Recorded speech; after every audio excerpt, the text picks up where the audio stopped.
Okay, hi everyone. This is day 2 of our Dyslexia Awareness Conference, and we have so much in store today. Um, in difference with yesterday, this time we actually have um, more guest speakers actually speaking with us, and also that requires a longer time for today. Um, but we're gonna have some fun and learn a lot more about dyslexia. So let's get started right now. So the purpose of our Dyslexia Awareness event is, besides October being Dyslexia Awareness Month, uh, we want to make it special by promoting more inclusivity and awareness on the subject of dyslexia. So, and also the neuroscience or the neurological topics within dyslexia. And also, as an organization, we want to help branch out and engage a lot more people in doing so as well. So I know not everyone knows what dyslexia is, the type of dyslexia there are, or even like the actual symptoms of it. And in doing so, it could lead to negative stereotypes and misconceptions that affect us physically, neurologically, and also mentally in how we approach life. So, our mission as Our Neurotruth of Life is we are actually aiming to be a nonprofit organization in order to help us impact our causes in a little bit more step forward and a little bit more connected. Um, and also to actually have general members to learn, gain hours, and also um, that actually be uh, beneficial for us and for them, especially since I know time is really uh, not in everyone's forte. But yeah, so our main focus is to help our communities reduce negative stereotyping and biased critical thinking, which does happen in our everyday life as kind of an easy, safest route, but it's never ever the right route. Um, so we provide research content about neuroscience, medical, and also brain-related things in the most accessible and easier way, which is virtually. And just be sure. Okay. Um, and also we provide daily motivational posts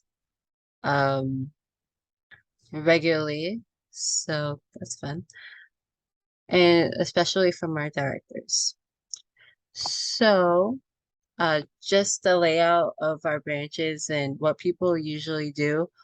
So we have the event outreach that helps plan and helps do things for our events. Uh, Depending on the circumstances, about like maybe like once or maybe uh twice per month.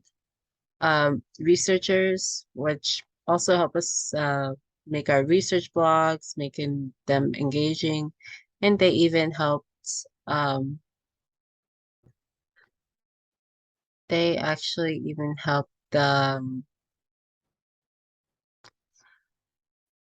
our events, especially yesterday when our executive researcher um, actually presented our research, and our research will be presented uh, also on Monday as a research blog.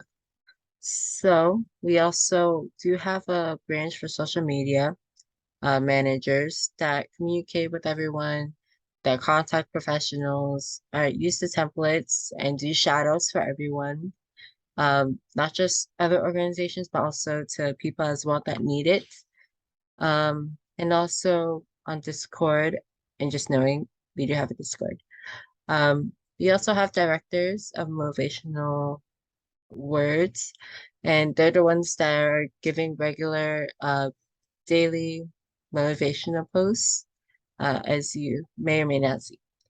Um, we currently don't have an overview graphic designer right now, but I'd be happy if someone stepped up and actually give it a shot.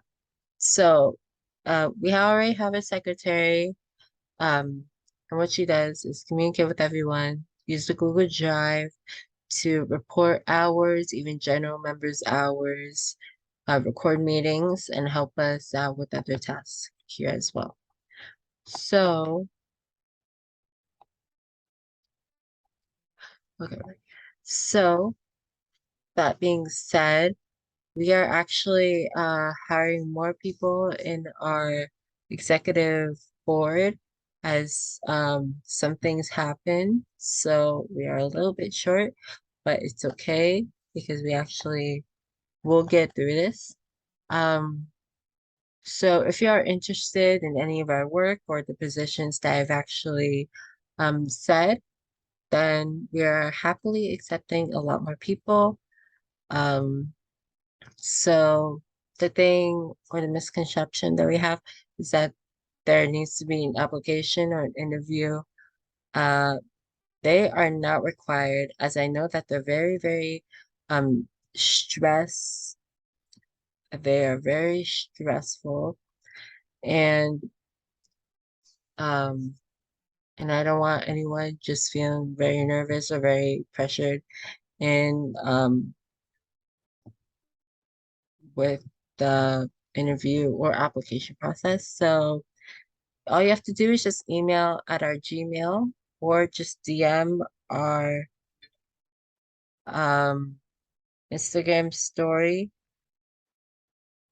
or not Instagram, sorry. I'm sorry, the Instagram account with your contacts and position you desire. And if you must know, all of our 2 meetings per week are synchronous. So that means like I record the meetings and the agendas, and then um, basically um, there's a Google Classroom and then deadlines are being set.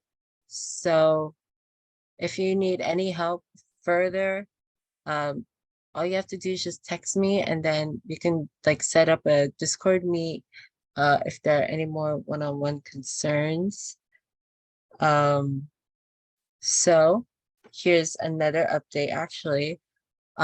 We've been offered to help do a episode on a podcast with Brainwave Teen Psychology.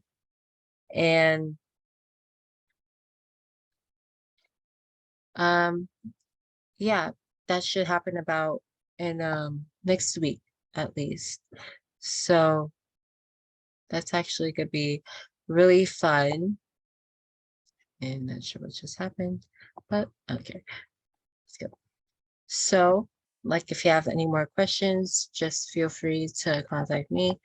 And if you must know, my name is Angelica Saswa. I am the founder of Our Neurotruth of Life, and I'm so happy to help organize and host this event with everyone. So just before we get started, as it is almost time, we have collaborated with at least 4 different online organizations that are so happy that um, to be presenting today. And also, I think there was one yesterday, one yesterday, and then I think 3 more today presenting. Um, so this one is called Teens Tell, and Teens Tell is managed by a group of committed teenagers that want to bring a positive change in society and everyone aware of the importance of mental health. And so they're helping to aiming increase awareness on mental health and also help teens fight through the bitter phases of life. And so their Instagram is in Teens Tell, where they have a website and then all their posts ready and very amazing content as well. So I'm gonna get about like about 3 minutes or maybe earlier. If the representative wants to do it a few minutes early, then that'd be great and just speak up. But we can wait about maybe 1 minute for the representative to be ready, and I will mute and shut up. Hi, I'm Vaishnavi and I'm representing Teen Style today. I'm ready to begin if that's okay. Yeah, of course. Go ahead. All right, thank you so much. Just give me a second.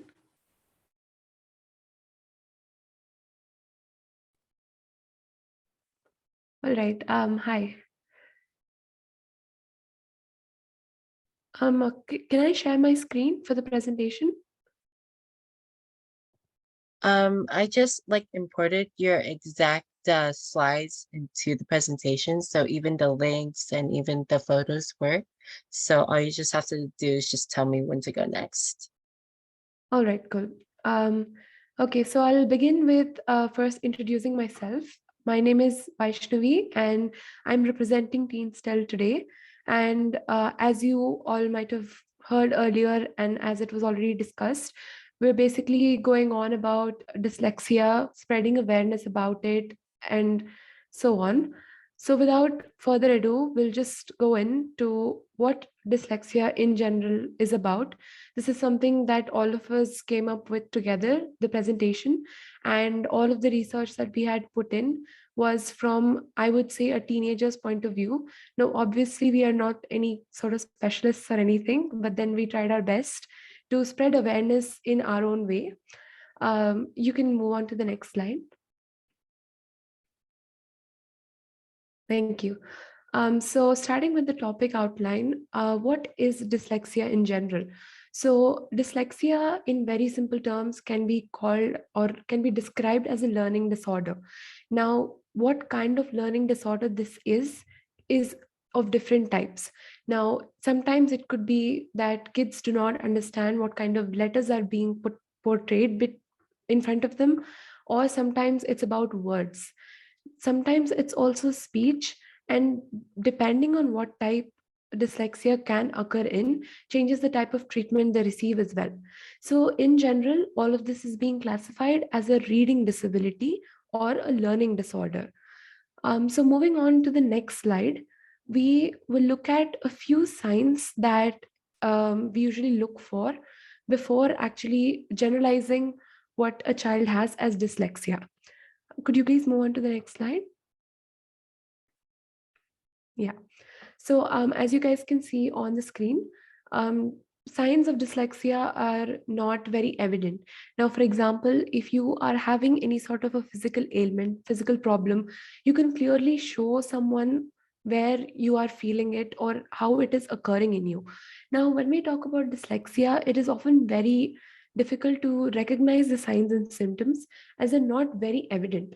Now, usually this occurs in children during young age, so it's usually like school. So usually when this is the toddler's age, mostly 3 years of age, dyslexia symptoms can be noticed most often at how they are functioning at school. So again, thinking about this, the severity that someone experiences as a dyslexic person also vary. And for this, we have actually taken a clip or two from a movie that portrays how a child having dyslexia was, like how his symptoms were found out, how he later developed a passion for art, etc. You can move on to the next slide.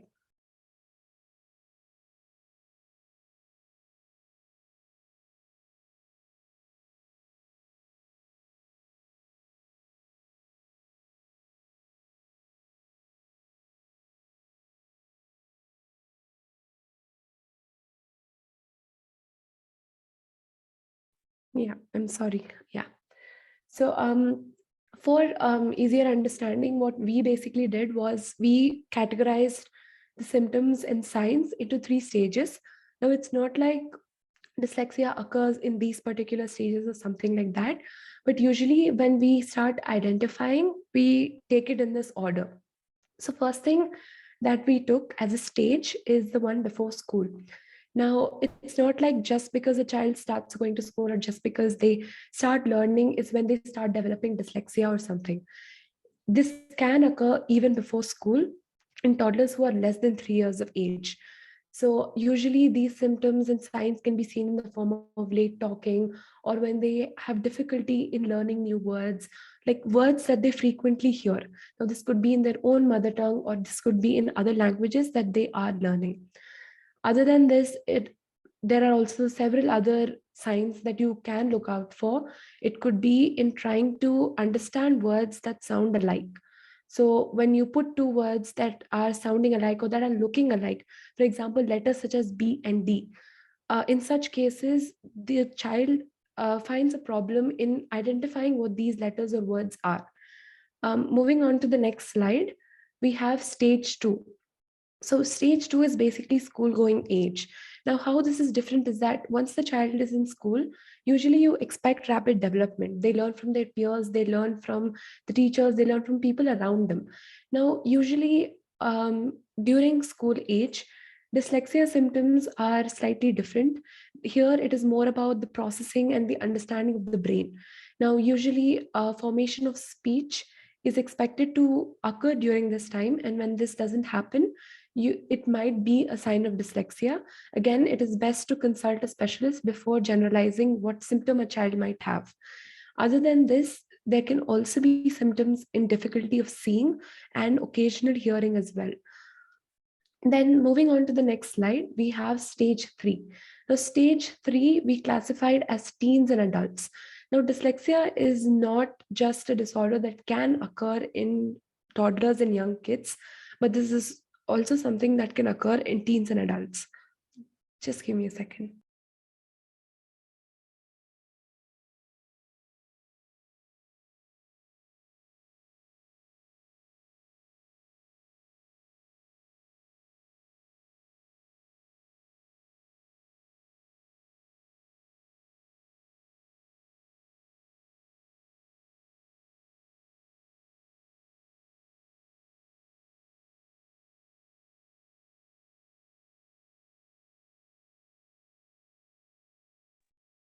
Okay, yeah, sorry for that. So yeah, as I was saying, as in stage three, dyslexia is mostly about teens and adults. Now, by this time, we expect the people to have fostered learning, speech, and ability to understand words and phrases. Now, usually in teens and adults, sometimes they have difficulty in reading or slower processing with written material. Sometimes they have problem with spelling as well, and they often try to avoid any sort of activity that involves difficult literature. So these can be some of the signs and symptoms, and although these are very generalized, you could be looking out for these and seeking professional help so that you can get the treatment if required. um, we'll move on to the next slide now.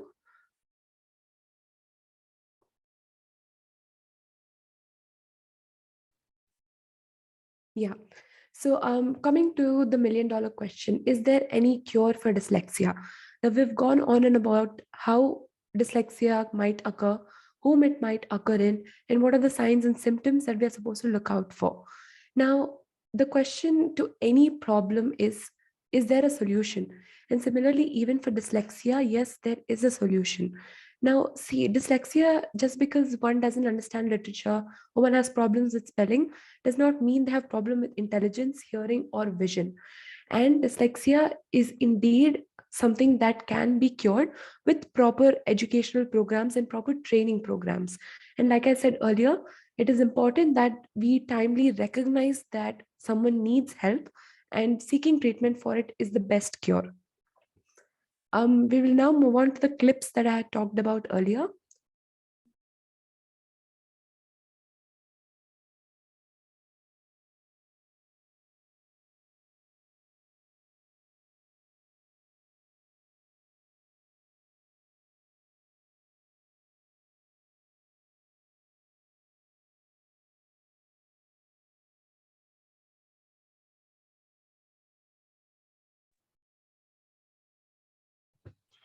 Everything's okay, right? Everyone can hear? I don't think your audio is being shared. Whoops, whoops, what? Fuck you.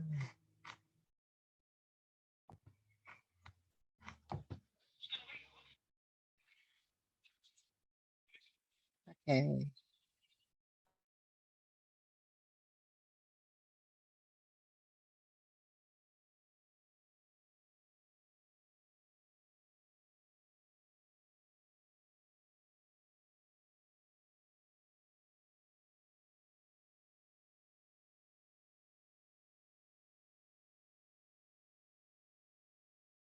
Yeah, it's still not audible.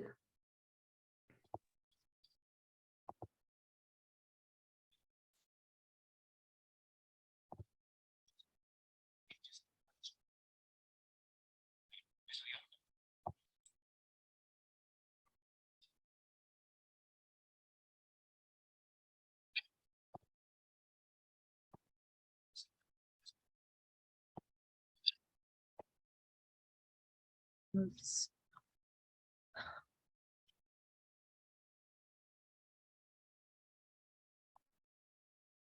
Oh, sorry, it was working yesterday. Um, Would you like for me to share it? okay, 1 second. Yeah. Uh, it